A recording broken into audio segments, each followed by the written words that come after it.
မြတ်စွာဘုရားလက်ထက်ကမြတ်စွာဘုရားဖြစ်ပြီးခါသာတိတ်မကြသေးခင်ဝိနည်းပြည့်ညက်ချက်တွေအများကြီးမပြည့်ညက်ရသေးခင်အထူးသဖြင့်တစ်ပင်တွေမခုတ်ရဘူးလို့မပြည့်ညက်ရသေးခင်ယဟန်တော်တစ်ပါးကအာလဝီတိုင်းသားယဟန်တော်တစ်ပါးကြောင်းဆောင်မယ်ဆိုပြီးတော့အဲ့ဒါတစ်ပင်တစ်ပင်ကိုသူကခုတ်မယ်လို့ကြံတာအဲ့ဒါပစိန်တွေရဲတင်းနေလဲအဲ့ဒီတစ်ပင်သားရက်ပြီးတော့ခုတ်မလို့လုပ်တော့အဲ့ဒီတစ်ပင်ကိုစောင့်တဲ့တစ်ပင်ဆောင်နတ်သမီးကရုပ်ကစိုးနတ်သမီးကကိုထင်ပြပြီးတော့တောင်းပန်တယ်ရှင်ဘုရားတပည့်တော်ရဲ့ဒီဗိမာန်လေးကိုဖျက်ဆီးပါနဲ့ဘုရားအဲ့တော့ယဟန်တော်ကလည်းငါကဒီအပင်ပဲသဘောကျတာငါအတွက်ဒီအပင်ပဲသုံးကြတာငါခုတ်မှဖြစ်မယ်အဲ့ဒါလို့ယဟန်တော်ကပြောတော့နတ်သမီးက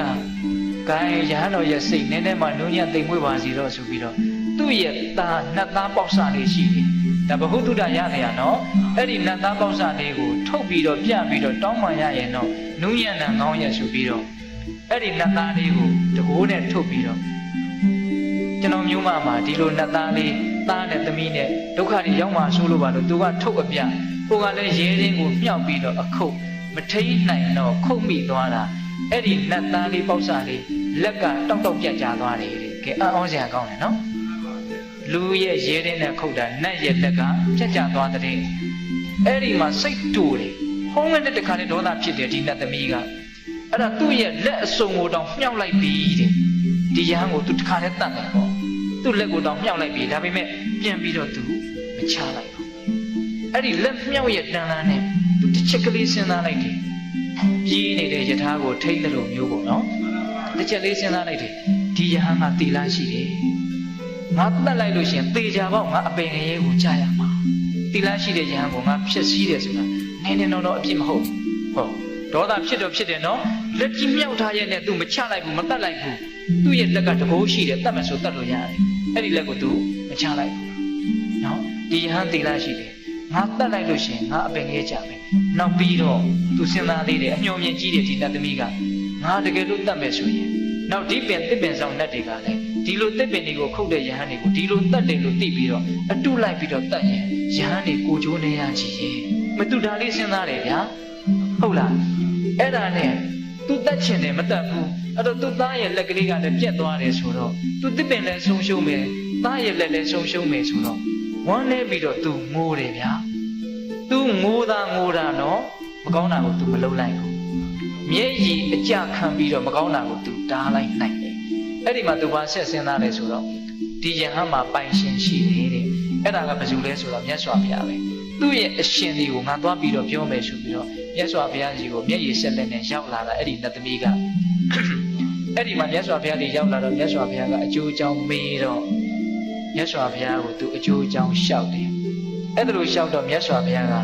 သာဓုခေါ်တယ်နတ်သမီးတဲ့သင်သိတော်တာပဲပေါ့ရိုးရိုးပြောရရင်သင်ဟာအရှိန်နဲ့ထွက်လာတဲ့မိမိရဲ့အမျက်ဒေါသကိုထိမ့်သိမ်းနိုင်တယ်တော်ပါပြီတဲ့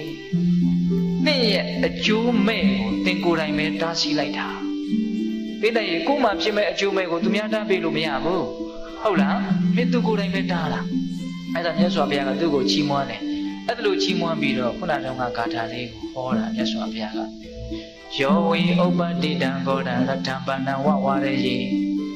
တမဟံတရတိပြုမိရတမိကဟောဣတရောဇနောတော်တဲ့ပုဂ္ဂိုလ်ဆိုတာမိမိရဲ့အမျက်ဒေါသကိုအရှိန်နဲ့ပြေးနေတဲ့ယထာကိုထိန်းတယ်လို့မျိုးထိန်းလိုက်နိုင်တယ်အဲ့ဒါယထာထိန်းနေပဲမထိန်းနိုင်ဘူးဆိုရင်တော့အဲ့ဒါကျိုးခိုင်ပဲတဲ့မြတ်စွာဘုရားကအဲ့ဒါလိုလေးလဲဟောလိုက်ရောပီတိတွေဖြစ်ပြီးတော့အဲ့ဒီနတ်သမီးကအဲ့ဒီနားနဲ့သစ္စာလေးပါးတရားသိမြင်သောတာပန်အရိယသူတော်စင်ဖြစ်တယ်နော်အရိယသူတော်စင်ဖြစ်တယ်သူအကျိုးမဲ့ခြင်းတရားကြီးကိုသူကိုယ်တိုင်တားဆီးလိုက်နိုင်တယ်နော်ဘာကိုတားဆီးနိုင်လို့တားဆီးလိုက်နိုင်တာလဲဒေါသကိုတားဆီးလိုက်နိုင်တာအဲ့ဒီမှာဆက်ပြီးတော့အကျိုးရှိပုံလေးနားထောင်ကြည့်ပါဦးဗျာသူကဆက်ပြီးတော့ငိုပြန်တာငိုတော့မြတ်စွာဘုရားကဘာလို့ငိုပြန်တာတော့တပည့်တော်မှာသားတွေသမီးတွေနဲ့နေစရာမရှိဘူးတဲ့ဘယ်သွားနေရမှမသိဘူးဆိုတော့မြတ်စွာဘုရားကအဲ့ဒီဇီတဝန်ကျောင်းဘဝမှာလက်တယောက်စုတည်လို့ပိုင်ရှင်မဲ့နေတဲ့တစ်ပင်သမီးကိုညွှန်ပြပြီးတော့ချစ်သမီးနဲ့အဲ့ဒီမှာနေလေလို့ပေးတာအဲ့ဒါနတ်ပေးတဲ့ဗိမာန်မှာနေရတယ်ဆိုပြီးတော့အင်မတန်တကူကြီးတဲ့နတ်တွေကတော့မှဒီနတ်သမီးကိုအဝင်အထွက်ဝင်ပြီးတော့နှုတ်ဆက်ပြီးတော့သူဟာနတ်လောကမှာအရှိန်အစော တကူကြီးမားတဲ့နတ်သမီးတစ်ယောက်တောင်ဖြစ်သွားတယ်လို့ဆိုတယ်လောကီလိုရောအကျိုးရှိသွားတယ်လောကုတ္တရာလိုတော့အကျိုးရှိသွားတယ်တကယ်လို့သာသူ့ရဲ့ဒေါသကို तू မထိန်နိုင်ဘူးဆိုလို့ရှိသူကနောင်တတရားတွေနဲ့ပူလောင်ပြီးတော့အင်မတန်ကြီးမားတဲ့အပေဒုက္ခကိုလည်းခံရမယ်တန်တရားလွတ်မြောက်ခြင်းဆိုတဲ့အရိယာဖြစ်ခြင်းဆိုတဲ့တရားတွေတူရမှာမဟုတ်လား